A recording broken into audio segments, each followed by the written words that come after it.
Rape apologist or slavery apologist? Rape apologist.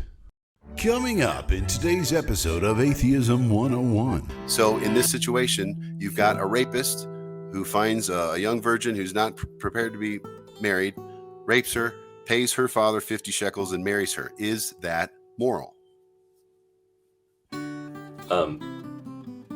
Yes.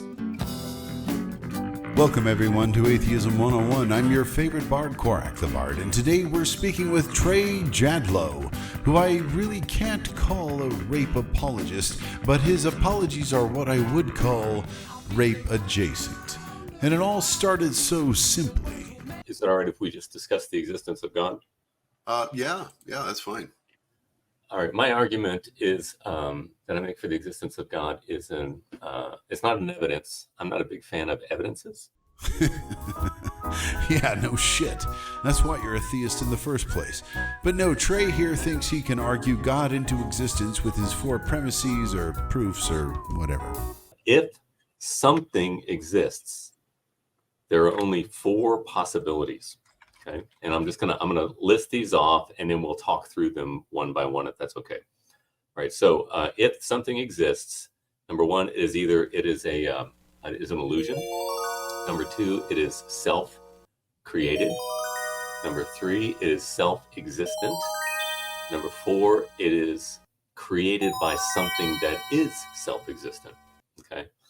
And so those are the only 4 options. I've been doing this over a decade and I've not had a person give up. Many people object and they will say, no, there's a 5th way, and they'll always just basically take another form of one of the other 4 that are already there. Unbeknownst to me, Trey tried this little thought experiment on Matt Dillahunty at Modern Debates, and I, like Matt, had problems with his premises. Why would you do that? You are kind of a hothead. And you're a jackass. I want to clarify, if something is an illusion, is it not by definition something that does not exist?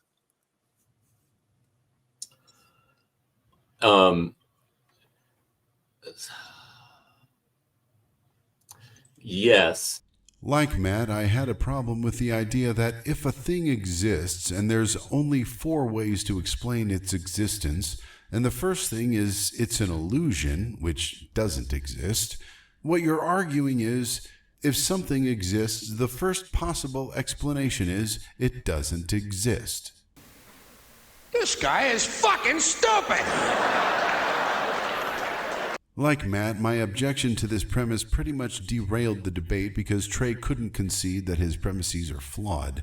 Unlike Matt, however, I wanted to see where this rabbit hole would take me, so eventually I conceded enough of his argument to allow us to actually get to the subject of the Bible. Since we're arguing... Is it all right if we just discuss the existence of God? He's supposed to be arguing for God, and he wants to debate whether illusions are real.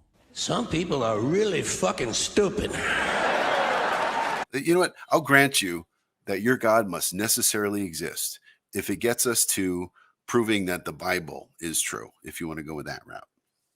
Okay. All right. So then the second plank for this is not for God's existence as a creator, but that there is such a thing as a moral law. So usually what I do is I like to argue first from Romans chapter 1 and Romans chapter 2, because those are the 2 arguments that it's called natural theology and natural revelation. God reveals himself in nature.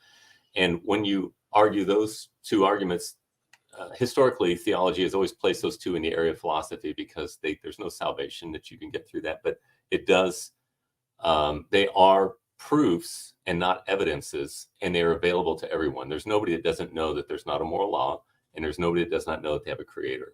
Okay, that's my assertion. And I believe that's what Romans chapter 1 and Romans chapter 2 are teaching. And so you're asserting, I'm sorry, I just want to clarify. You're asserting that I know there's a God. Yes. If you're being reasonable. You have not refuted me yet. Okay. You even conceded the argument, remember? I conceded that. All right. Yeah. Okay. I'll concede that. Hang on. I'll concede there's a God. So this universe was created by something with intent.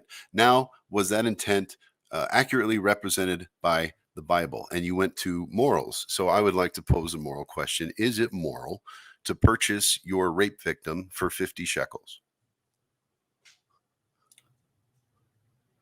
Okay, can we do? Would you agree then that there is a moral standard, because you're saying that the Bible is immoral because you can buy a female slave? Well, if you would just answer the question first, and then we can get to your question. Is it moral to purchase your rape victim for 50 shekels? Well, I do not think that you can buy someone to rape unless. Napoleon Bonaparte said, never interrupt your enemy when he is making a mistake. Trey was about to qualify purchasing someone to rape, Unless. And I decided to throw him a lifeline. Just this once. You can. No. The way it works in the Bible in Deuteronomy 22 is if a man rapes a woman and she's not betrothed, he can purchase her for 50 shekels and marry her. And in fact, he has to pay a dowry. He's commanded to do so. So he pays 50 shekels and he marries her. Why do you suppose he has to do that? I don't really care about the wherefores and whys. I'm asking if that's everything. That is moral. That's the whole point. Is it moral? Like if I describe a situation where I walk behind somebody and shoot them in the back in cold blood, and I ask you if that's moral, and you go, wait a minute, what was the motivation? No, it was cold blood.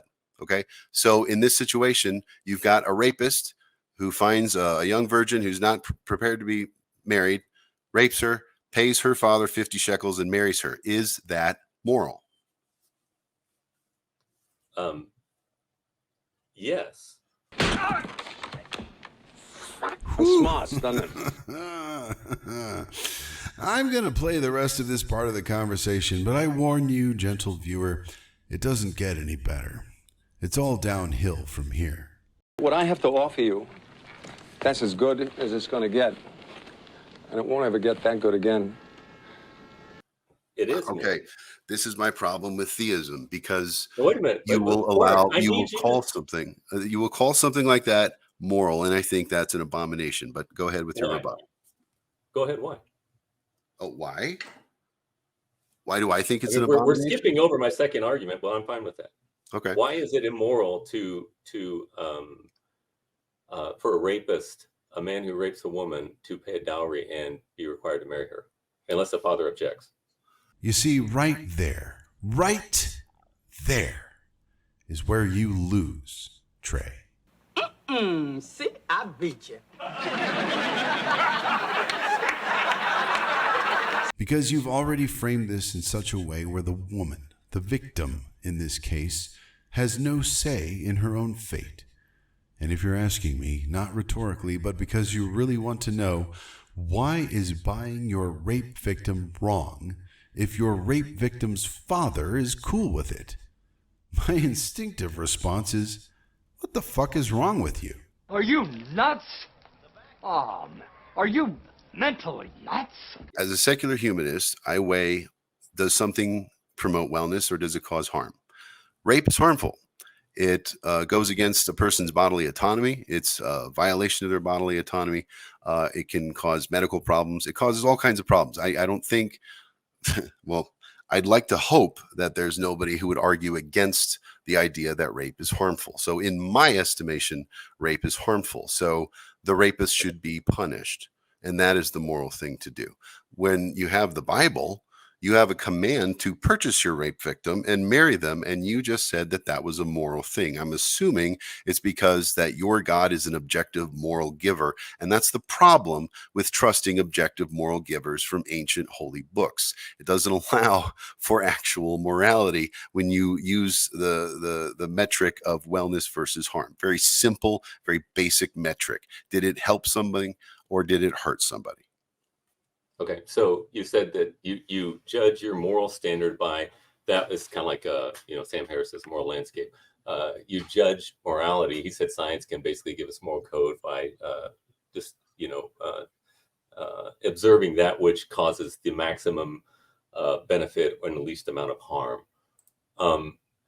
When you say that the goal in life is to sanctify existence, is it really true? Is existence really special? As In the grand scheme of things, no. That is something we put value on because we are the ones living. So Life it doesn't wants- matter. So there's no difference between Hitler and you being against rape. It's just a different preference. If Hitler was against rape, then okay, that's one for No, Hitler. if Hitler was for raping Jews, let's say, Okay, he's no worse than you, right? he's no worse than me. Well, on the scale of the universe, no, we're a tiny speck in the universe. But on planet Earth, where things are happening in our lives, we put value on those things. Why? And Where does that purpose come from? well, because if This you is what I don't was trying to value go through life, with Hitler. what happens if you don't value your life? What happens to you? You die. Exactly. Do we want to die? So if- People who want to die usually find a way to make that happen. But in general, life wants to live. Life wants to remain alive. Life finds a way. And if that's the case, and we agree to that subjectively, and we agree subjectively that wellness is better than harm, then we can make objective determinations like rape is bad because it causes harm. Right. So would you agree then that if somebody does not value existence, let's use the extreme example of an axe murderer, that there's something wrong with them? Well, according to our moral standard that we have agreed on, yes. Okay. Now, would you agree that we are determined as humans, because you're saying that they're broken, that we are determined to value existence? I don't know about determined. Humans tend to value existence. If somebody is suicidal, are they well? Well, there's what do you do if your best friend is being suicidal? What do you do? There's a lot of factors to that. It's a very good question. If my friend, well, what's your initial instinct? Well, it depends on a few things. If my friend had terminal cancer, that would be different. They're healthy. Oh, they're healthy. They're just depressed because their girlfriend left them. Oh, well, then I take him out for a beer and try to show him a good time and shake off his depression. Right. You say, I can help you. It's not as bad as you think. Let me help you to get out of this funk, if you will, in your mind, because there's something wrong with the way you're thinking. Not that there's something wrong with the way you're thinking. Feeling sad over a breakup is a totally normal response. And so, but to kill yourself because of it is not. I would agree with that. Yeah. Okay. So we are determined to value existence. It's a human nature. We value existence. I don't know that we're determined to value existence, but you didn't create value as an objective reality. No, I imbued value. If I value a friendship, that's because of the value that I put on it. It doesn't have any inherent value to anything. And you are determined to value existence, just like you're determined to eat. You are determined to. I'm not determined to do shit. I could starve just as easily as I could eat. I'm not determined to do anything. I need it. Then why don't you? Because life wants to live. Why do you get up? Yes, why? That's right. So there's teleology in the universe. This is what I was going at in the earlier portion. Notice how we're not any closer to whether or not God exists or why that God would consider purchasing one's victim a good moral position. So can you give me a roadmap here on how that proves that your God exists? Because here's the problem I have, and it's going to be a bit of a sticking point for me. You just disagreed with me when I said that rape is immoral, but under the auspices of your Bible. No, I didn't say rape was immoral. No, I'm not putting. Hang on, let me finish. I know what you said, and I'm not trying to put words in your mouth. Okay. You didn't say rape was moral. You said under the auspices of the Bible, in this situation, if you pay 50 shekels for your rape victim and marry them, you said that was moral. And I heartily disagree with that. I think it can be easily proven why that is an immoral act if you and I agree that wellness is preferable to harm. Do we agree on that premise? No, because do you know why he was required? Okay, let me just be clear. We don't agree that wellness is preferable to harm. No, we do. No, we do agree with that. But whether the man who rapes the woman, taking her, whether you're saying that's harmful, and I'm saying it's wellness. Once again, please. Whether the man who rapes the woman, taking her, whether you're saying that's harmful, and I'm saying it's wellness. I beat you again. So if a man rapes a woman, that is not harmful. It is harmful and it's wrong. So how did you say it's wellness? If a woman in ancient culture, if a woman is raped, how many men are going to want to marry her? Look ahead, I beat you again.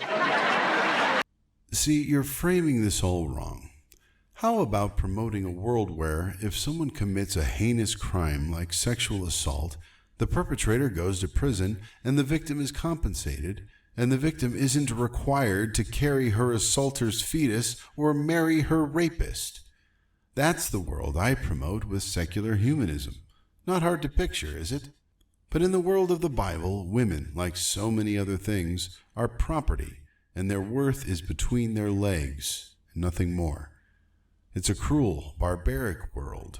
And before you say, well, that was the time they were living in, tell me, is your God so weak that he can command you to stay away from shellfish and mixed fabrics, but is absolutely powerless to tell men that they shouldn't rape women? Or own slaves? Or stone to death someone for being drunk?